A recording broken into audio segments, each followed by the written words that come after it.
Well, I have a quote here from a book, The Quality Systems Handbook, Pete, which I just think is quite humorous but sets the scene. Quality has much in common with sex. Everyone thinks they do it well. Everyone feels they understand it, even though they wouldn't want to explain it. Everyone thinks execution is only a matter of following their inclinations. After all, we do get along somehow. And of course, most people feel that all problems in these areas are caused by the other person.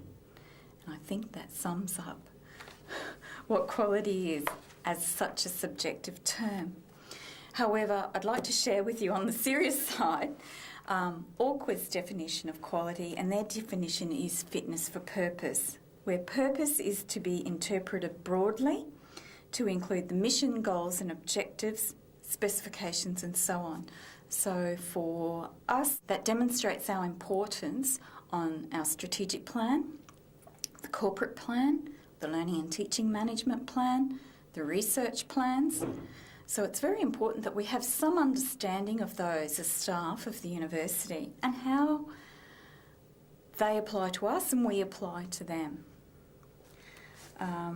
Fitness for purpose, Orquha sees as being an inclusive definition, and means that both an organisation has procedures in place that are appropriate for their specified purpose, and that there is evidence to show that these procedures are in fact achieving the specified purposes. Some people are quite critical of fitness for purpose as being too nebulous. However, it must be considered that at the time the objectives are defined. So what am I stating here? Is this fit for the purpose of achieving university status, of having my program or my course accredited, that type of thing?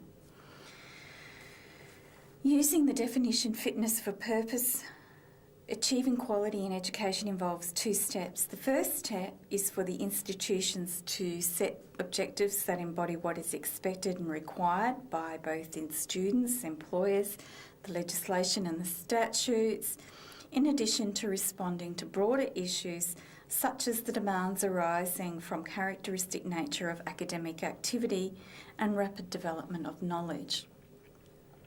The second step is for the institution to ensure that it attains its objectives. Quality is related to standards if the objectives include explicit specification of levels of attainment.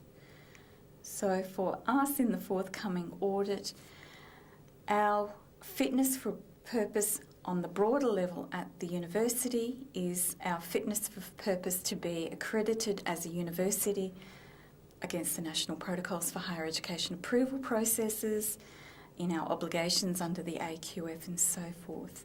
Internally, we'll be looking at the strategic and other plans of the university, but then how we report against them and how we achieve the standards and the KPIs that we set in those.